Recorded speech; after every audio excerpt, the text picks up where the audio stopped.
When my daughter-in-law closed the door in my face, she did it with my grandbaby's little sock still hanging from my fingers. That tiny white sock, with the blue stripe around the ankle, was warm from his skin. I just finished kissing his toes when she pulled him back, smiled that sweet, television smile for the neighbors watching, and then gently, politely, firmly shut me out. I stood there on their porch, my hands still in the air, the afternoon sun sitting hot on the back of my neck, listening to the deadbolt slide into place. Through the door I could hear my grandson let out one of those soft, fussy cries newborns make, like a kitten that lost its mama. After that silence, you know how silence can be loud? That was the loudest silence I'd ever heard. I remember staring at the wood grain of that door, tracing the little knot near the middle with my eyes, telling myself, she's just tired. She just had the baby. Don't make a scene, Laverne. I'm 67 years old. I've been called a lot of things in my life. Stubborn, opinionated, too soft, too forgiving. But nobody ever called me a fool. That day, though, I felt like one. Before I tell you how I ended up selling my house and moving right next door just to protect my grandbaby, I want you to know this. I didn't start out as a villain in this story. I started out like a lot of you watching this. A woman who worked hard, raised her child the best she could, and dreamed of the day she'd have a little one to rock on her knee and spoil with cookies and secrets. If you're watching this on YouTube, and you've ever felt pushed out of your own family, or lied on by somebody who smiles in public and cuts you in private, stay with me. And if you can relate to what I'm about to share, tell me in the comments where you're listening from. Like and subscribe if you want more stories like this, because baby, what happened next still makes my hands shake when I think about it. Let me go back to the beginning, to before I ever heard the word boundaries used like a knife. My name is Laverne, and I never thought of myself as a lonely woman. I've been a widow for 14 years. My husband, James, passed in his sleep one cold January night. Just slipped away on a Thursday, like it was nothing, while the furnace clicked and hummed, and the old clock in the hallway ticked too loud because suddenly there weren't two of us breathing anymore. For a long time after that, my world was small but full. I had my church on Sundays, that old red brick building with the squeaky pew on the third row where Sister Helen always sits. I had my little house on the corner lot with my rose bushes out front and the wind chimes that sounded like soft church bells whenever the breeze moved through. And I had my son Marcus. Marcus was my miracle baby. I lost 2 pregnancies before him. Back in the day, they didn't ask too many questions or offer too much comfort. The doctor just patted my knee and told me, "These things happen, Mrs. Carter." So when Marcus came along, screaming and healthy and fat-cheeked, I held him like the world might come and snatch him away if I blinked too long. I raised that boy mostly on my own. James was there, but he worked long shifts at the factory, then later driving trucks when the plant shut down. So it was me who sat at the kitchen table teaching Marcus his letters with the smell of collard greens simmering on the stove.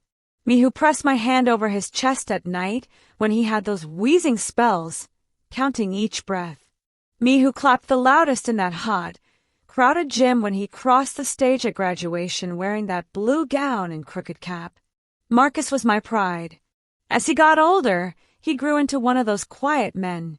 Not shy, just thoughtful. Brown skin, broad shoulders, beard always lined up sharp. The kind of man who makes old ladies at church nod and whisper, "Now that's a good young man." I had my flaws, but I knew I'd done something right with that boy. When he first told me he'd met someone, I was standing at the stove frying chicken.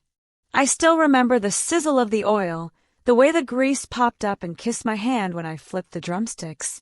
"Ma," he said, leaning against the counter with that little half smile. "There's this girl I've been seeing." I tried to play it cool, even though my heart did a little dance. "Oh, a girl, huh? She got a name, or is she just this girl from now on?" He chuckled, rubbing the back of his neck. "Her name's Tiana. Tiana." The name tasted pretty in my mouth when I said it. "Is she nice to you?" I asked. That's always been my first question. Not what does she do? Where's she from? Just, is she nice to you? He nodded. Yeah, Ma. She's different. Smart. She works in HR at the hospital. Real put together. Put together. That's what he said. Later I'd learned that put together sometimes means put on, like a costume. The first time I met Tiana, they brought her to my house for Sunday dinner. I'd made my best. Macaroni and cheese with the crispy edges, fried chicken, green beans with smoked turkey, cornbread, and peach cobbler cooling on the counter. The house smelled like butter and sugar and onion powder, all the things that make a black home feel like Sunday.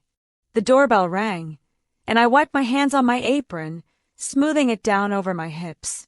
When I opened the door, there she was, petite, light brown skin, hair in a neat bun, nails done in a soft nude color, gold hoops in her ears. She wore this cream-colored blouse and black slacks, like she'd walked out of some office brochure. "Miss Carter," she said, smiling wide, her voice high and bright like a commercial. "It is so nice to finally meet you."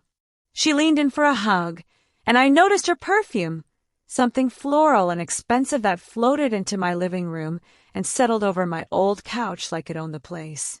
"Just call me Laverne," I told her. "Or Ma, if you feel so led." She laughed a little too loud. "Oh, I don't want to overstep. I'm just grateful to be here." On the surface, Tiana was perfect. She offered to help set the table, complimented my food, told me how blessed Marcus was to have me. Every time Marcus looked over at us, she turned the sweetness up, eyes soft, hand reaching to touch my arm.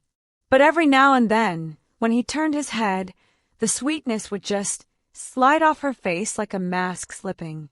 Her smile would drop, her eyes would go flat, and she'd look around my little house like she was measuring it against something she had in her mind, and it was coming up short. The first time I saw that look, it was quick. A flash. If I hadn't been paying attention, I might have missed it. But motherhood trains your eyes. You learn to catch all the small things, the wince your child makes when they lie, the way their fingers twitch when they're about to do wrong. "So, Tiana," I said, spooning macaroni onto her plate, "Marcus tells me you're an HR at the hospital. That's important work. Folks always need somebody to fight for them." She tilted her head, smiling. "Well, I don't know about fight. I mostly handle policies, making sure people follow rules. Boundaries." She said that word like it was a pretty new dress. I hummed. "Boundaries can be good, long as they don't turn into walls." She laughed again, but this time she didn't offer anything back. Just smiled, cut into her chicken, and complimented my seasoning. If you had asked me that night what I thought of her, I would have said, "She's nice." I think there was nothing I could point to and say, "That right there is wrong." It was more of a feeling, like when you walk into a room and the air feels just a little bit too still. Months passed. They kept dating. Holidays came and went. Thanksgiving with my dressing and her store-bought cheesecake in that plastic dome. Christmas, where she gave me a scented candle and called me second mom in front of everybody. I told myself I was being too sensitive, that I was just adjusting to sharing my boy. After all, he was in his 30s now. I'd prayed for him to find love, hadn't I? When they finally told me they were engaged, we were sitting in a booth at this little soul food restaurant with red vinyl seats that stuck to the back of your thighs. "Ma," Marcus said, reaching across the table to take my hand. His palm was warm, callous from work. "We got something to tell you." Tiana held up her left hand, wiggling her fingers so the ring caught the light. Not too big, not too small. Respectable. I said yes, she sang. I looked at that ring, then at my son, then at her. My chest tightened for reasons I couldn't explain, but I forced myself to smile. "Well," I said, feeling my voice shake just a little, "I guess I need to start looking at mother of the groom dresses, huh?" Tiana squealed and came around the booth to hug me. Her arms were soft around my shoulders, her cheek pressed against mine. Her perfume was stronger that day, sweet and heavy, and something about it made my stomach turn. "Thank you for raising such a good man," she whispered in my ear, where only I could hear. "I promise I'm going to take really good care of him." The way she said, "take care of him," sounded less like a promise and more like a possession. Still, I chose to see the best. That's who I am. That's who I've always been. Back then, I had no idea that the same woman hugging me in that sticky restaurant booth would one day lock me out of my grandson's life and tell people I was dangerous. I didn't know that word she loved so much, boundaries, would become the knife she'd use to cut me away from my own blood. All I knew then was that my son was in love, and I was determined not to be that mother. The meddling, bitter, jealous mother-in-law you hear about in other people's stories. If only I had known, my kindness would be used against me. Tiana's pregnancy came a year after the wedding. I remember the day they told me. It was a warm April afternoon, the kind where the air smells like cut grass and the sky looks washed clean. Marcus called and asked if he and Tiana could stop by. His voice had that nervous excitement I hadn't heard since he was a little boy, showing me a crayon drawing he was proud of. They sat on my couch, Marcus with his hands clasped, Tiana smoothing her dress like she wanted every wrinkle ironed out before she spoke. "Ma," Marcus said, smiling softly, "we're having a baby." My heart jumped. I put my hand over my chest. "Oh, thank you, Lord. A baby." Tiana nodded, giving a small, dainty smile. "I'm due in November." I didn't even realize I was crying until Marcus pulled me into a hug. I dreamed of being a grandmother my whole life. I had a little drawer in my house filled with tiny things I'd been collecting.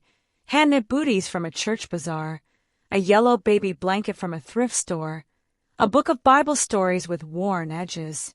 But the first time I touched Tiana's pregnant belly, just a soft caress, the way you naturally reach out, she stiffened. Not a full-body jerk. Just a tiny tightening, like she wasn't used to being touched unless she initiated it. I felt her breath catch. "Oh, sorry," she said quickly, smiling too fast. "I'm just sensitive these days." It was small. Most people wouldn't have noticed. But it sat in my stomach like a tiny stone. I brushed it off. I told myself, she's hormonal. She's nervous. First baby, it's a lot to handle. But as the months passed, little things started happening. Tiny things. Things I tried not to name. The first boundary talk happened in July, when Tiana was about 5 months pregnant. She invited me to brunch at this trendy cafe downtown, one of those places with overpriced avocado toast and tiny wooden chairs that look pretty but feel like punishment. She greeted me with that same sugary smile. "Lavon, so glad you made it." We sat by the window, sunlight pouring across the table. She wore a soft pink maternity dress and that same floral perfume that always smelled just a little too strong for enclosed spaces. As soon as the waiter took our order, she folded her hands neatly. "Okay," she said, clearing her throat like she was starting a work meeting. "So Marcus and I talked, and we think it'll be good to set some expectations before the baby comes." I blinked. "Expectations?" She nodded, smiling as if she were reading off a script. "Just some healthy boundaries." She said boundaries with that same silk-smooth tone she always used, like it meant care instead of control. I leaned back. "Ain't nothing wrong with boundaries, baby. What you got in mind?" She looked relieved, or maybe triumphant. I couldn't tell. "Well, first, we won't be having visitors unannounced. Even family." "Okay," I said slowly. "I can call first." "And," she continued, "no kissing the baby on the face. Doctor's orders." That one didn't bother me. I'd heard it before. "All right." And her smile froze a little. "We'd like the first few months to be just us, as a nuclear family. So, no holding the baby unless we invite you to." That one stung. "No holding my grandbaby?" "Well, not at first," she added. Newborns get overwhelmed. And we don't want too many hands on him. Hands! I echoed. Yes, she said, tilting her head. We want the baby to bond primarily with the parents. Some grandparents can be a little over-involved. I knew that line wasn't random. She was talking about me, but I kept my voice calm. Tiana, baby, I ain't trying to raise your child for you. I just want to be present. She sipped her tea. And you will be. When we're ready. It felt like she was patting me on the head. I should have said something firmer. Should have drawn my own boundary. But Marcus loved her. And she was carrying my grandchild. So I swallowed it. Smiled. Said, whatever you need, I'll respect it. She reached out and touched my hand lightly, like she was rewarding good behavior. Thank you, Laverne. I knew you'd understand. But the whole drive home, something gnawed at me, like a mouse chewing through the quiet. I tried to pray it away, tried to chalk it up to nerves. But deep down a whisper started forming. She doesn't want you close. She wants control, and Marcus can't see it. When the baby shower came around in October, I brought a gift that meant the world to me, a handmade quilt my own grandmother had sewn before she died. Soft blues and creams, with little stitched stars and a border worn smooth by generations of hands. Tiana took it, smiled politely and said, "Oh, vintage. Not beautiful. Not precious. Just vintage. Like something you keep in a box in the attic." Then she folded it and placed it under the table instead of with the other gifts. That was the second stone in my stomach. When my grandson finally arrived, a beautiful brown baby boy with soft curls and tiny fists that opened and closed like little promises, I didn't get to hold him at the hospital. "They're tired," Marcus told me over the phone. "We're limiting visitors." But later, I saw photos online of her mother holding him. Her aunt, her cousin from Atlanta, all smiling, all touching him, all over-involved, except me. My son's voice sounded strained when I congratulated him over the phone. I could hear someone whispering in the background. Soft, urgent. That was when the third stone dropped. And by the time that door closed in my face, socks still warm in my fingers, those stones had turned into something heavier. Something I couldn't ignore anymore.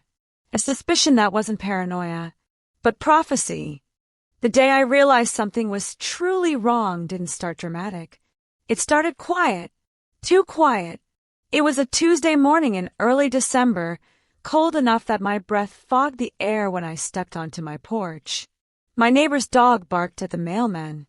Somewhere down the street, someone was scraping ice off their windshield. Just a regular day.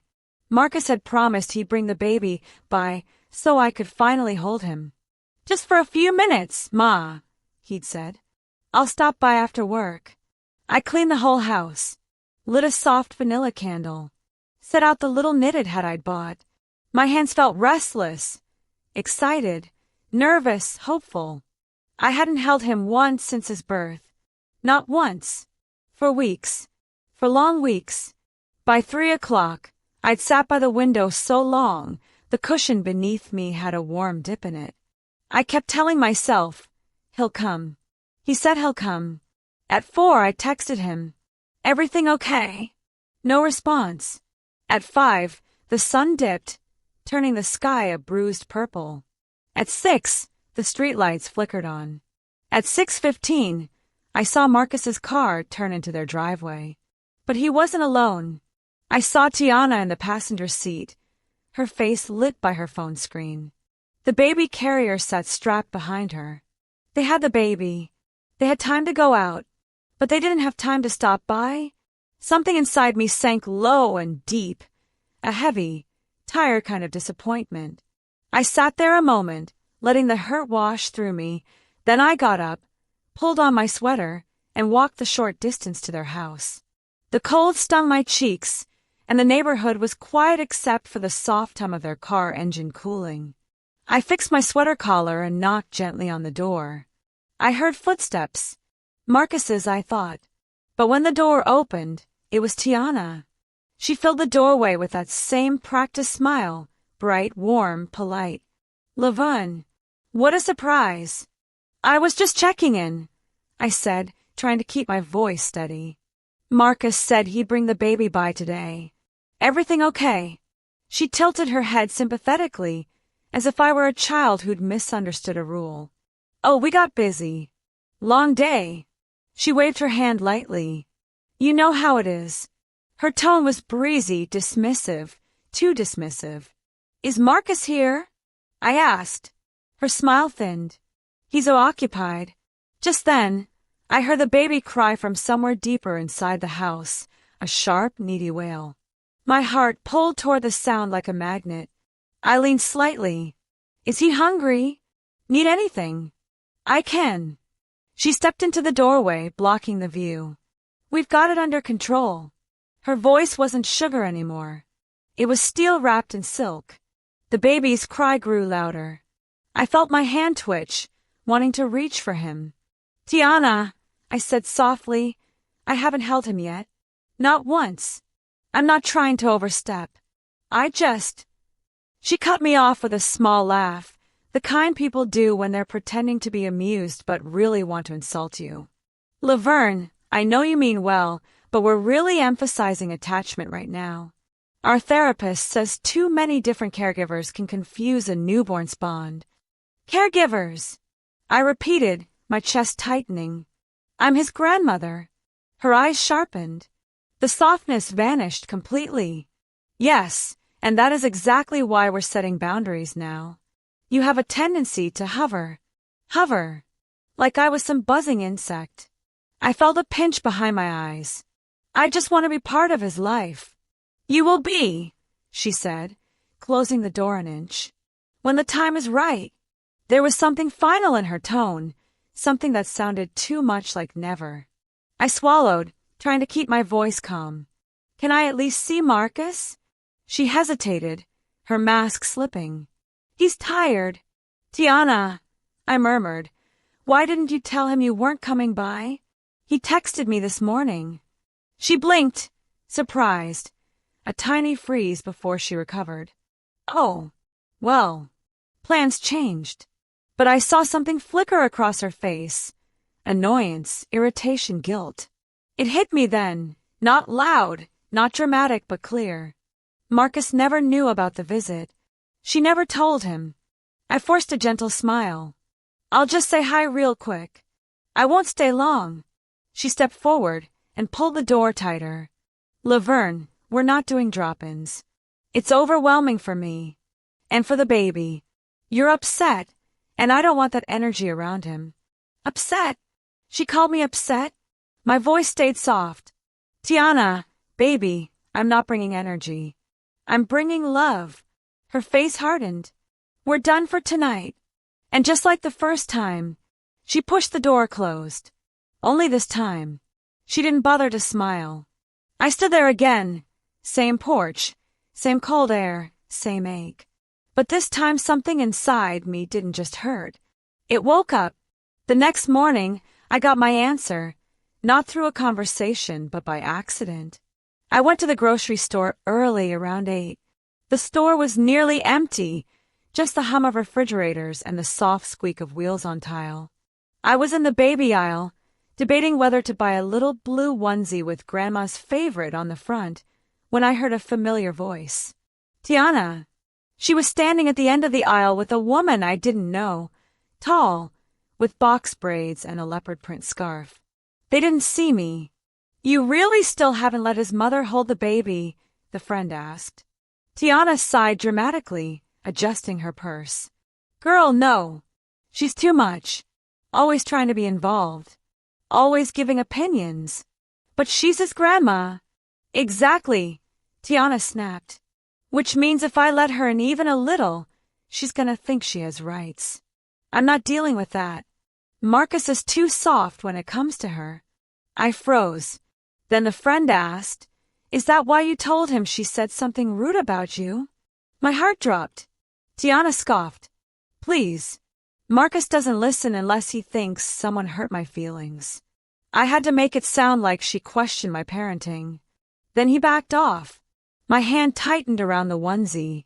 The friend lowered her voice, but I still heard it. Isn't that kind of manipulative? Tiana shook her head, smiling a cold, confident smile. No, it's protecting my space. If I don't manage the situation, his mother will take over. I've seen mothers like her. Sweet on the surface, controlling underneath. I'm not letting that happen. My mouth went dry. She wasn't afraid of me. She wasn't overwhelmed. She wasn't trying to bond with the baby. She was controlling the entire narrative, and Marcus believed her. My knees felt weak, and I backed away, slipping into the cleaning supplies aisle before she could see me.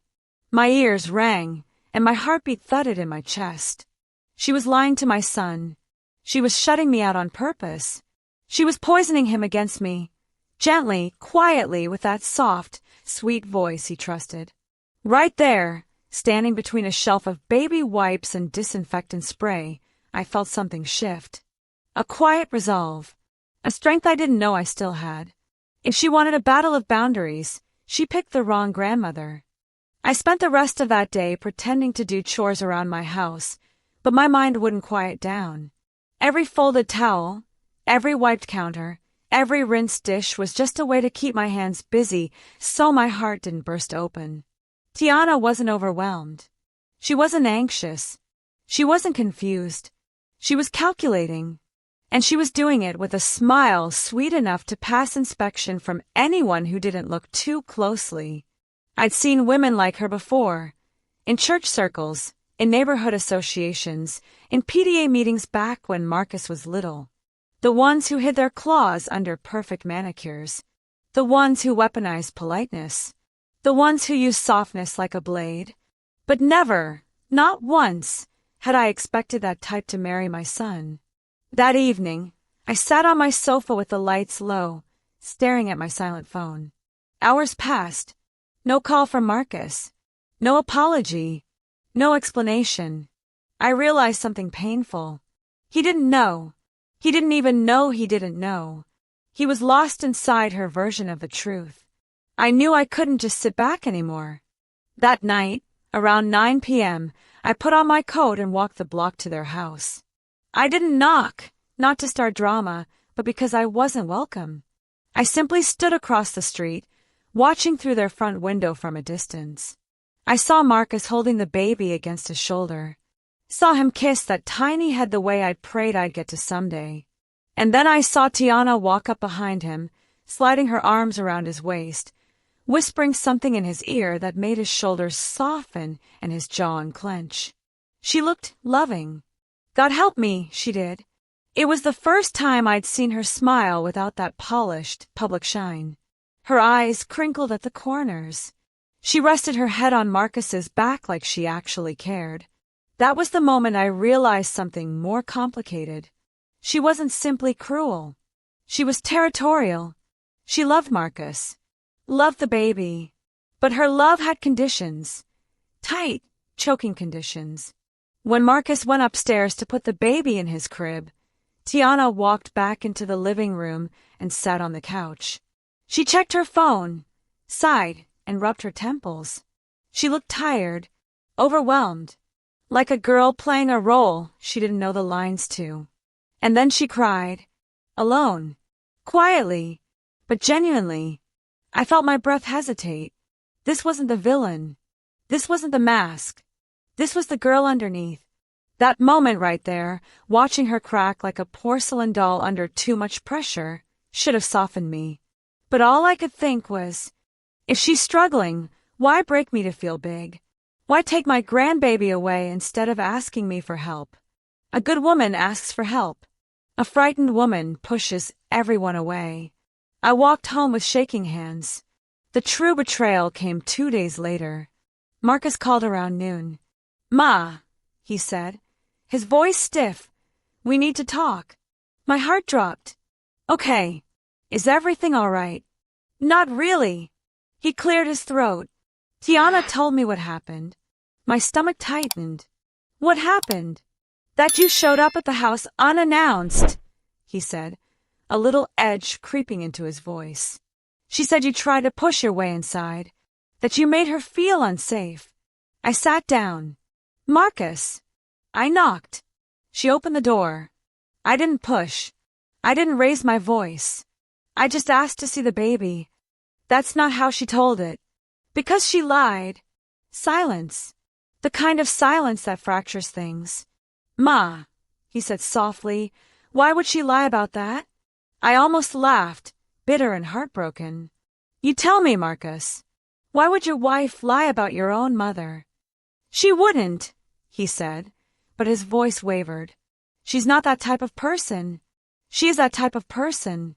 I heard her myself. At the store. The line went stark quiet. I overheard her, Marcus. She told her friend, she's keeping me away on purpose. She said if she lets me close, I'll take over. She said she had to make you feel like I questioned her parenting just to get you to pull back. Ma, he whispered. Stop. No. You need to hear me. Your wife is manipulating you. The air between us felt like glass. Thin, dangerous, ready to shatter. Then Marcus said the sentence that sliced clean through my heart. Ma, you don't like her. You never have. I closed my eyes. That's not true, I whispered. I tried. You know I tried. She said you judge her. That you think she's not good enough. She's the one judging me, I said quietly. She's the one keeping your son, my grandbaby, away from me. Marcus exhaled, long and heavy. We need space right now. You're stressing her out. And the baby feels that energy. Marcus, I breathed. Please, don't do this. Don't let her paint me like some problem you have to manage. He hesitated. Maybe we should take a break from visits. Just for a bit. How long is a bit? No answer. Marcus, I said, trembling, you're breaking my heart. Another silence, longer this time then. I'll call you later. But he didn't. That night, I cried in a way I hadn't cried since James died. The deep, aching, breathless kind of cry. The kind where you grip your chest because you think something inside you might actually be tearing. I cried for the grandson I couldn't hold. For the son who trusted another woman's words over mine. For the family I'd spent a lifetime building, slowly slipping away because of a smile with teeth behind it. In the middle of those tears, I realized something painful but true. I couldn't save my relationship with Marcus by begging. I couldn't soften Tiana by trying to please her. I couldn't win back access to my grandson by waiting for permission. If I kept hoping, I'd lose everything. So the next morning, with my eyes still swollen and my heart still raw, I got dressed, put on my coat, and walked down the street like a woman with a mission. I stopped in front of the house right next door to theirs, the one with the for sale sign and the peeling porch rail. And for the first time in weeks, I felt calm. Because if Tiana wanted to control proximity, if she wanted to gatekeep access, if she wanted to monitor every interaction like it was a privilege she granted, I was about to take proximity off her list of powers. I didn't decide to buy the house next door out of spite.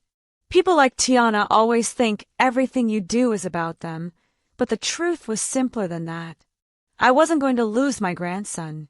Not to distance, not to manipulation, and certainly not to a woman who smiled in my face while cutting me out behind closed doors. The for sale sign had been up for 2 months, a little white rectangle leaning crooked in the dying winter grass, flapping whenever the wind whispered through the yard. The house belonged to an older couple, the Jennings, who were moving to Florida to be closer to their daughter. I'd spoken to them a few times before, porch banter, holiday greetings, nothing deep. But that morning, I walked up their steps with a purpose in my bones. When Mrs. Jennings opened the door, her eyes widened. Well, morning, Laverne. Everything all right? No, nothing was all right, but I smiled anyway. I was wondering, I said, if you're still looking to sell. Her eyebrows shot up. You interested? I nodded, my breath steady but my heartbeat loud in my ears. She called her husband, and within 10 minutes, we were sitting at their kitchen table, coffee mugs steaming between us. The walls were covered in decades of memories, faded photos, sun-bleached kids' drawings, a clock that ticked louder than it probably needed to. "You sure you want to move?" I asked gently. "This place holds a lot of life." Mrs. Jennings nodded. "It does. But seasons change, baby. And our daughter's been begging us to come down to help with the twins." Twins. 2 grandbabies. 2 babies they got to hold, kiss, rock, spoil. My chest tightened. I signed the papers to start the process right then and there. I didn't even negotiate, didn't haggle, didn't blink when the price came up. I'd been saving for years, for emergencies, for retirement, for what-ifs. Well, this was my what-if. Mr. Jennings slid the preliminary contract toward me. "You wanting to move in fast?" "As soon as possible," I said. He gave a slow nod. "Should be able to close in 2 weeks." 2 weeks. 14 days. 336 hours. Soon, I would be right next door, close enough to hear my grandson's cries through the open windows in the summertime, close enough to see when something wasn't right, close enough to step in if I needed to, close enough to protect him, not interfere, not overstep, just be there. A presence Tiana couldn't erase with a smile and soft-voiced lies. When I got home, I sat at my dining table staring at the contract copy. The paper felt heavy in my hands, like a shield, but I wasn't foolish. This wasn't going to be simple. I had to think, plan, move with wisdom, not emotion. That evening, I packed up 1 box, just one, of sentimental things. My wedding photo, Marcus's baby shoes, a quilt my grandmother stitched the year I was born. I set it by the door. That's when my phone buzzed. Marcus. For a moment, I just stared at his name lighting up the screen. My fingers trembled. I wasn't sure if I should answer, not after everything he'd said. But a mother's heart is a stubborn thing. I picked up. "Ma." His voice sounded tired, guilty even. I hummed, quiet but not cold. "I'm sorry about the other day," he began. "Tiana's been stressed, and I shouldn't have snapped. I don't want any conflict." I closed my eyes. "Marcus, baby, I don't want conflict either." "I know." He exhaled.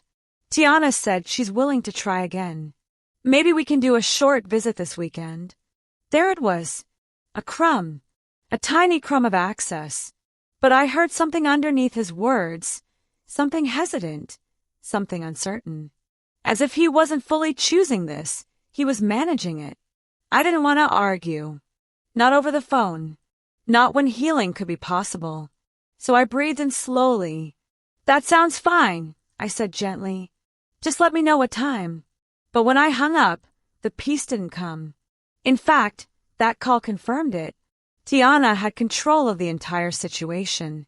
Marcus was reacting to her emotional temperature, not his own compass. If she wanted a visit, it would happen. If she didn't, it wouldn't. I wasn't invited. I was permitted. And that right there, that difference was the betrayal. Not the no visits. Not the door shutting. Not even the lies. It was the stealing of my son's voice. His independence. His truth. And that I could not allow to trickle down into the life of my grandson. That weekend visit never happened. Saturday morning, Marcus texted. "Tiana not feeling well. Can we reschedule?" Sunday evening. Next week, maybe. Next week never came. Every time I suggested a day, there was a reason it wouldn't work. Baby's schedule, Tiana's postpartum, Marcus's overtime. Reasons that sounded reasonable on the surface but rang hollow underneath. And slowly, I realized Marcus wasn't the one rescheduling. He was repeating what someone told him to say. It was like talking to a voicemail recorded by someone else. On the day before my closing date for the new house, I did something bold, something I hadn't done since Marcus was a teenager. I went to my knees in prayer, not for strength, not for revenge, but for clarity. "Lord, I whispered into the quiet, my hands clasped tight. Don't let me move in anger. Let me move in purpose. And protect that child, even when I can't touch him. When I stood, my back aching and my knees stiff, I felt steady. I wasn't moving next door out of spite. I wasn't moving next door to fight. I was moving next door to see, to witness, to guard, to be a presence that couldn't be erased. On closing day, I walked into the house next door with the key shining in my palm. The place smelled like dust and lemon cleaner. Empty, quiet, a blank slate. I ran my hand along the living room wall. It was cold, smooth, waiting. This will do, I whispered. I set my one box by the window and looked outside. From there, I could see their backyard, their porch, their kitchen window, and I saw Marcus outside, gently rocking the baby in his arms, smiling down at him with tenderness only a father knows. My heart softened. That child deserved every ounce of love in the world, and I would make sure he got it, even if I had to stand guard from the house next door. The chance for everything to break open came sooner than I expected. 2 months after I moved into the house next door, Marcus announced, through a text message of course, that they were hosting a family cookout. Just something small, he wrote. Tiana's idea. She wants everyone to meet the baby properly. My eyebrows lifted. Properly, as though every attempt I'd made before had been improper. But I didn't let that bitterness take root. I'd come too far for that. Instead, I wrote back, I'll be there. What can I bring? He replied, just yourself. So I did. The morning of the cookout, I woke up with that jittery feeling, part hope, part dread. The kind you get when your heart wants something badly, but your mind knows the ground is shaky. I wore a soft blue dress, pinned my hair up neatly, and dabbed on a little perfume. I didn't overdo anything. I wanted no excuses, no room for misinterpretations, no reason for Tiana to twist a single detail. From my kitchen window, I watched guests start to trickle into their yard, cousins, neighbors, a few church friends. Laughter floated through the air, mixing with the smell of charcoal and sizzling chicken. I waited until the gathering was fully underway before walking over. I didn't want to be the first one there, the hovering grandmother. I wanted to blend in like everyone else. But the moment I stepped into the backyard, eyes turned toward me. Some smiled kindly, some looked surprised, and some, the ones who already heard Tiana's edited stories, gave me polite, guarded nods. Tiana saw me before Marcus did. She stood by the grill, her hair perfectly styled, holding the baby against her chest with one hand while flipping burgers with the other. When our eyes met, she pursed her lips into a tight, polite smile, the kind you see in customer service training videos. Laverne, she said, voice bright. Glad you could make it. I returned her smile with calm warmth. Wouldn't miss seeing my grandbaby. She shifted him slightly, subtly turning away so his face was angled from me. A small jab, a small message, a small boundary drawn with invisible ink. But I didn't react. I didn't feed her narrative. I simply took a seat under the shade of their big maple tree.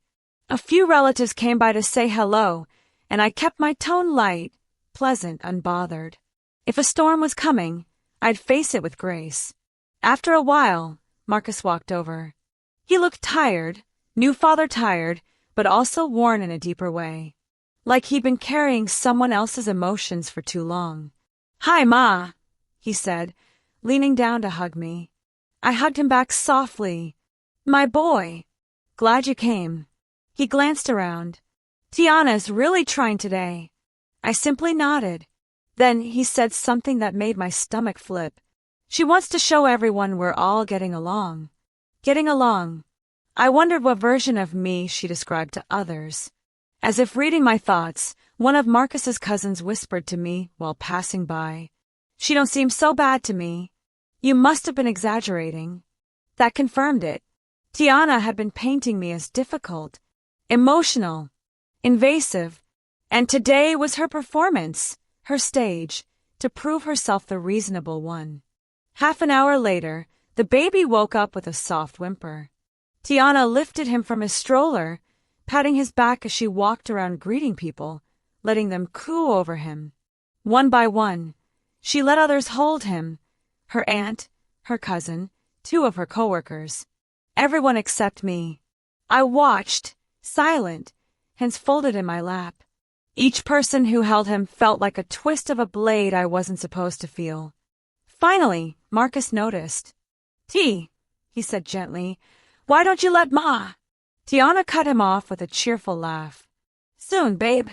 I'm just keeping him settled." Then she turned her back to me and handed the baby to someone else. That was it. That was the moment the mood shifted. Not because I reacted, but because others saw it. I wasn't making a scene. I wasn't reaching or begging or hovering. I was sitting quietly, respectfully, while Tiana bypassed me again and again and again. People noticed. You can't hide cruelty in plain sight forever. Tiana must have felt the eyes starting to turn. Her smile grew tighter, her gestures sharper, her laugh more brittle. She felt the room changing. And insecure people always react the same way. They try to reclaim the narrative.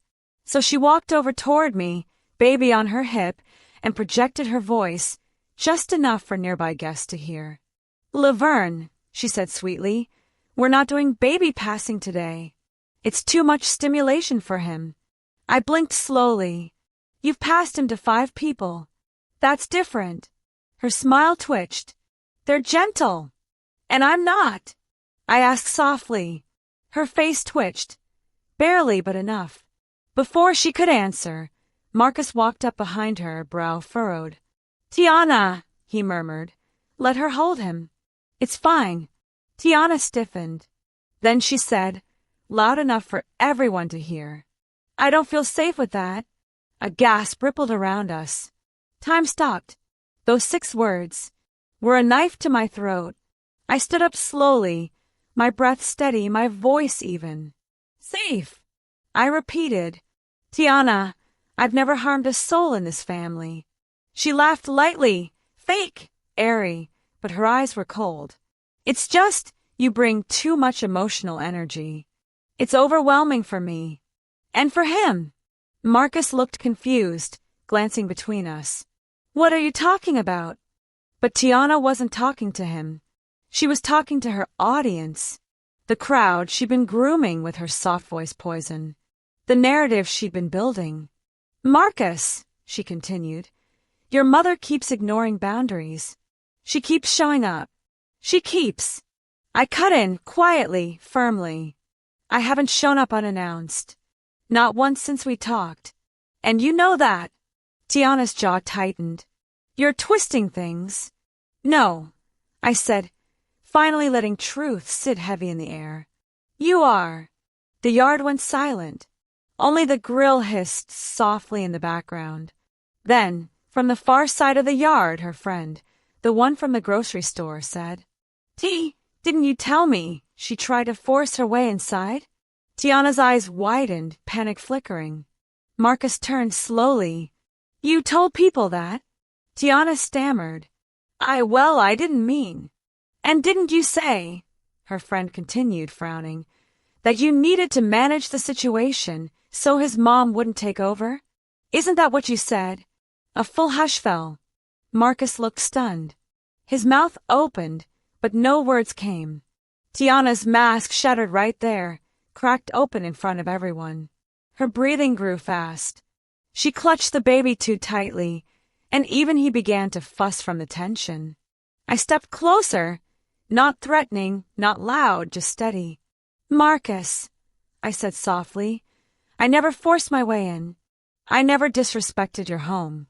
I never lied about her. I only asked for a chance to love my grandchild." His eyes glossed with hurt, not at me, but at the realization that he'd been misled. Duped.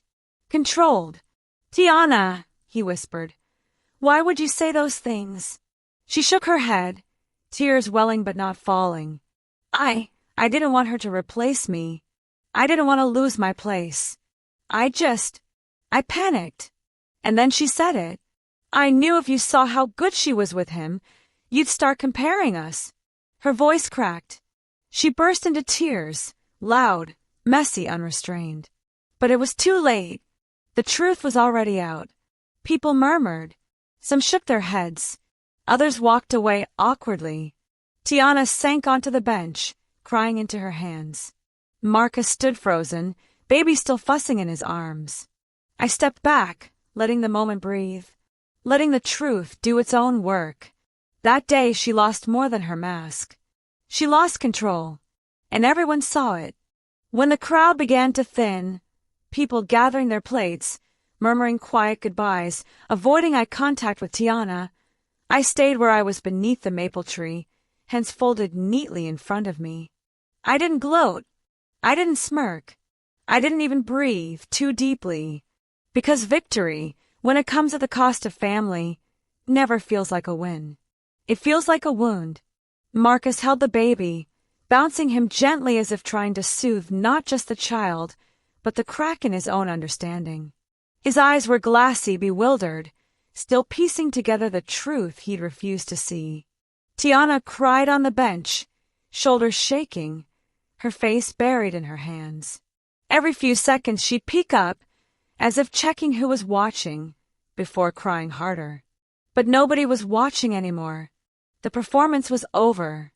The audience had dispersed. Except for Marcus. He sank beside her, placing the baby in her lap.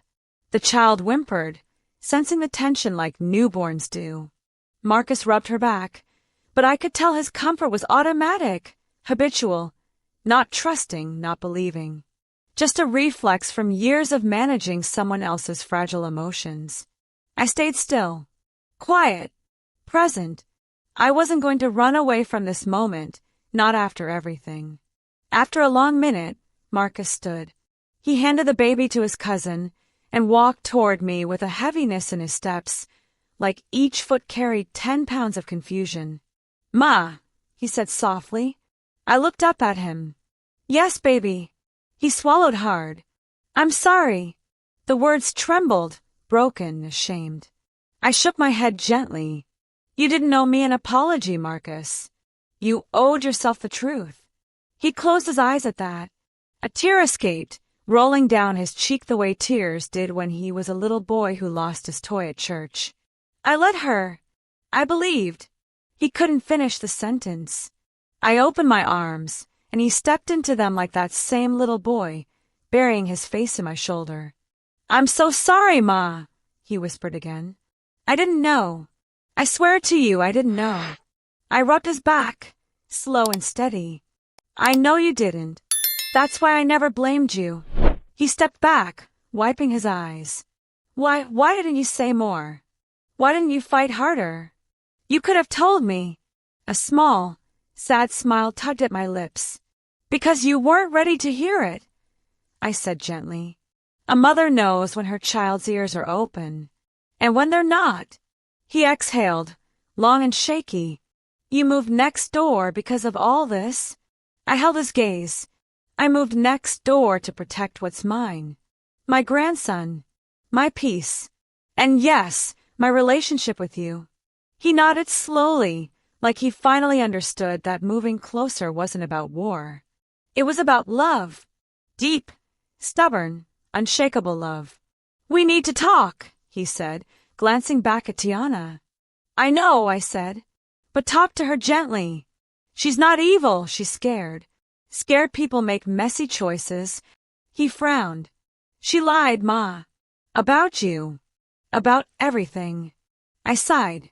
Fear will make a person lie when the truth feels too small to hold on to.